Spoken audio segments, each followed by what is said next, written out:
So picture this, you've got a massive deadline, it's breathing down your neck, and you suddenly have the overwhelming urge to alphabetize your spice rack. Sound familiar? Well, you are definitely not alone, and I'm here to tell you you are not lazy. Welcome to Bytes. Today we're going to unpack exactly why you procrastinate.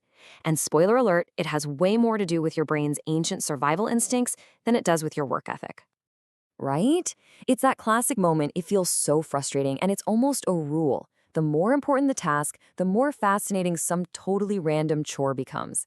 But this isn't just a weird quirk. It's a very specific psychological trigger, and we're about to get into it. All right, so the very first thing we have to do, and this is absolutely crucial, is to completely reframe how we think about this whole thing. For ever, procrastination has been painted as some kind of moral failing, a sign of laziness or a lack of discipline. But the science, it tells a completely different story. Yeah, the common belief is simple, right? You put things off because you're lazy. But here's the scientific truth. Procrastination is not a time management problem. It's an emotional management problem. It's all about trying to avoid feeling bad. Let's just look at the official definition for a second, because the wording here is so specific. The key word is voluntarily.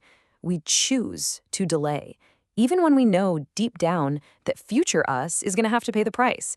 It's a totally irrational act, and it's driven by a much older, more primal part of our brain.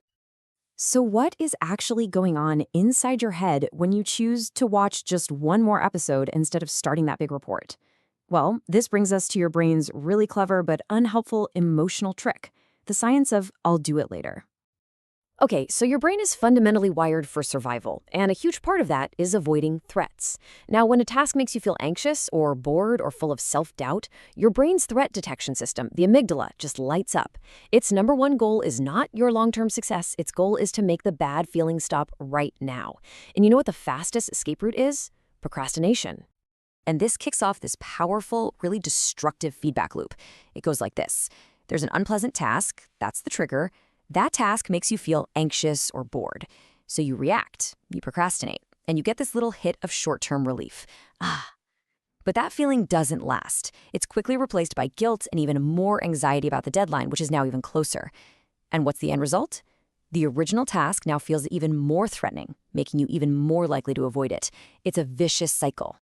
Now, what's really cool is that psychologists have actually boiled all this down into a kind of formula. It's called temporal motivation theory, and it's a super helpful way to understand the forces that are constantly pushing us toward or pulling us away from getting something done. This graph pretty much explains everything. Now, our motivation is basically a battle between four different things, and you can see that battle right here. The motivation for something fun and immediate, like hanging out with friends, is always pretty high. But the motivation for a distant task, like writing a big essay, starts off incredibly low, because the reward is just so far away. It's only when that deadline gets terrifyingly close that the motivation to do the essay, that panic, finally shoots up and overtakes everything else. And that crossover point, that's where the all-nighter begins. So that whole battle really comes down to these four questions. Expectancy. Do I even think I can succeed at this? If you doubt yourself, you're more likely to delay. Value. Is this task boring or does it feel meaningless? If so, you'll avoid it. Impulsiveness. How easily do I get distracted by something more fun? And finally, delay. How far in the future is the reward or the punishment? Here's the key. Procrastination wins when your impulsiveness and the delay are stronger than your belief in yourself and the value of the task. Okay, so that's the why. We get it. Now for the good part, the how. And the great news is, these aren't just some vague tips I found online. These are practical, evidence-based strategies straight from cognitive behavioral therapy, designed to tackle the emotional root of procrastination head-on. First up, a strategy called stimulus control. The idea here is actually really simple. Stop trying to fight temptation with sheer willpower and just get rid of it altogether. Look, this whole strategy is based on the fact that our willpower is a limited resource. So instead of fighting your brain's impulses all day, you just change the environment. And the number one example? Your phone. Don't just flip it over, put it in another room. Make it invisible. By making that distraction just a little bit harder to get to, you dramatically increase the odds that you'll just stick with what you're doing. Number two, we have got to lower that emotional barrier to getting started.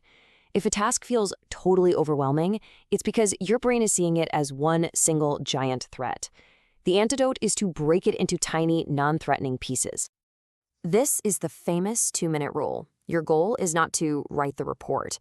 That's way too big. Your goal is just to open the document, or maybe just write one sentence, or better yet, just commit to working on it for only 2 minutes. Seriously, anyone can do something for 2 minutes. And the funny thing is, once you start, momentum usually just takes over. Number 3 is an incredible mental tool, mindfulness. And no, this is not about emptying your mind. It's simply about noticing that urge to procrastinate when it pops up without immediately having to act on it. This is the key right here. When you feel that pull, that urge to check Instagram, mindfulness lets you create a tiny little pause. And in that space, you can acknowledge the feeling, oh, hey, there's that anxiety, and then consciously choose to go back to your task instead of just automatically reaching for your phone. That little space is where you take your power back. Okay, number 4 is all about hijacking your brain's own reward system for your benefit. If you pair a task you don't like with an immediate reward you do like, you start to build a new positive association with the work itself. And finally, number 5. This one goes right after the value part of that procrastination equation. So often we put things off because they just feel pointless. The solution is to connect that annoying task to a deeper, more meaningful goal. You might not enjoy doing your budget spreadsheet, for example, but you do want to save up for that amazing vacation. Thinking about the vacation, the why, gives you the fuel you need to push through the boring spreadsheet, the how. Now, before we wrap up, there is one final, incredibly important idea that holds all of these strategies together. If you only take one single thing away from this explainer, please let it be this: be kind to yourself. Beating yourself up for procrastinating, it feels like it should work, right? But it is completely counterproductive. Study after study has shown that shame and self-criticism just pile on more negative feelings, making you even more likely to avoid the task next time. You know what actually works? Self-forgiveness. It's scientifically proven to reduce future procrastination. So let's make this real right now. Think of that one little thing, that email you need to send, that phone call, that one paragraph you need to write. What if you just opened the document? What if you just worked on it for 120 seconds right after this is over? What do you think would happen?